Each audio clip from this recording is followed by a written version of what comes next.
Today, we're talking about one of America's greatest naval heroes, a man whose entire legacy was pretty much forged in the heat of a single impossible choice. So let's just start with this question. How do you win a war when your nation is literally breaking apart?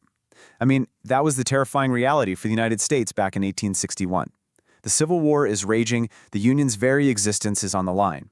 And to win, the North knew they had to control this huge network of southern ports and rivers, basically to strangle the Confederacy. But to pull that off, they needed a commander with, well, almost mythical resolve.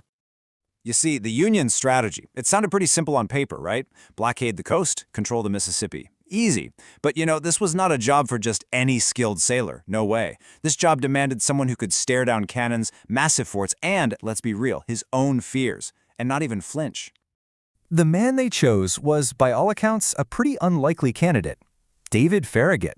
I mean, first off, he's 60 years old. That's well past the typical age for this kind of high-stress command. And maybe even more surprising, he was a Southerner. So why him? Well, the answer, it turns out, lies in a lifetime of preparation. Yeah, Farragut's moment of destiny, it didn't just appear out of thin air. It was really the culmination of a life spent at sea. Think of it like a 50-year apprenticeship for a final exam that would only last a few hours. And what an apprenticeship it was.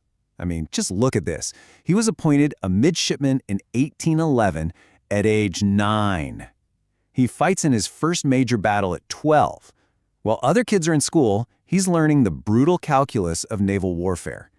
And for the next 5 decades, he just serves quietly, climbing the ranks at this almost painfully slow pace. And listen to this, from Farragut himself after that first battle at age 12, "I shall never forget the horrid impression made upon me at the sight of the first man I had ever seen killed.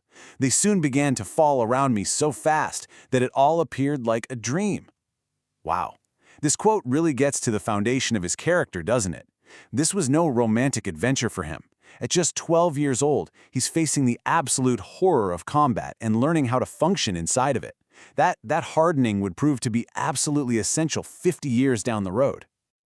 But before he could ever become a Union hero, Farragut had to make what must have been the most agonizing decision of his life. When the Civil War broke out, his home state, Virginia, seceded. We're talking his home, his wife's family, his entire life was in the South. Just try to imagine the pull of these two loyalties.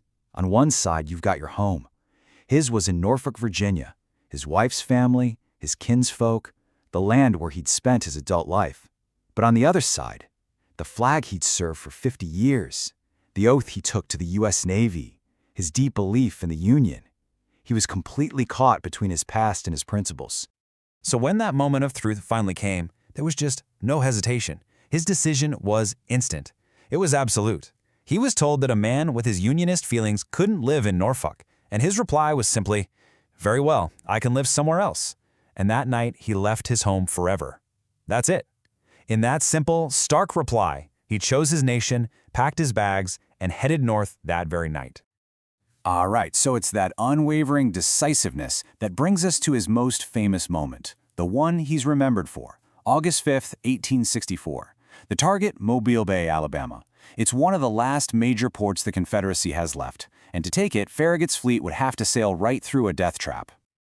Okay, so here's the plan of attack. It was pretty meticulous. First, 4 ironclad monitors lead the charge. They're the tough ones. Then, the wooden fleet follows, but they're lashed together in pairs for extra support.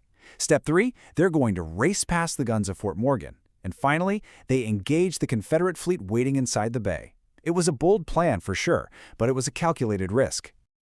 But you know what they say about plans in war? They tend to evaporate on contact with the enemy. And that's exactly what happened. Disaster. The lead monitor, the USS Tecumseh, strikes a mine, what they called a torpedo back then, and it sinks. Not slowly, it sinks in seconds. I mean, it went down in less than 2 minutes, taking almost its entire crew with it. So, what now? The fleet just stops. They're trapped directly under the massive guns of Fort Morgan. Behind them, retreat. Ahead of them, a minefield. The path forward is literally a minefield. The plan is in absolute ruins. The safe path is gone. I mean, for pretty much any other commander, the only real option here would be to turn back, right? But not for Farragut. And this quote, this is his standing principle. He reveals everything about his mindset. He said, "I calculate thus. The chances are that I shall lose some of my vessels by torpedoes. But with some of my fleet afloat, I shall eventually be successful. I cannot lose all. I will attack, regardless of consequences, and never turn back." This wasn't some line he shouted in the heat of battle. This was his core philosophy. He had already done the cold, hard math. He accepted he'd take losses, but he knew that hesitation was fatal. So from his flagship, the Hartford, he personally led the charge, straight through the minefield. He would not turn back. So that brings us to his legacy. Because Farragut's gamble, it paid off. The fleet broke through, the fort was isolated, Mobile Bay fell. But his legacy, it's about more than just this one incredible battle. It really reveals a unique philosophy of command. Let's look at this comparison. Tactical genius versus strategic vision. Historians like Captain Mahan, they draw this really fascinating distinction. You have guys like Admiral Nelson, who are master tacticians, brilliant at just defeating enemy fleets in open battle, ship against ship. But Farragut, his genius was different. He was a master strategist. He was brilliant at using his fleet to turn and isolate fixed fortifications, achieving victory through indirect means. So when you boil it all down, what was the core of his command? Well, it rested on these pillars. Constant self-improvement for 50 years. Moral courage. The guts to choose his principles over his home. Decisive action. You saw that at Mobile Bay. Strategic insight. That ability to attack a problem from a totally new angle. And finally, just this unwavering self-confidence to trust his own judgment when everything was on the line. Which really leaves us with this final question, right? Are great leaders born for the moment, or are they forged by a lifetime of quiet preparation? Farragut's story, it really suggests that the heroic moment isn't just some lightning strike of fate.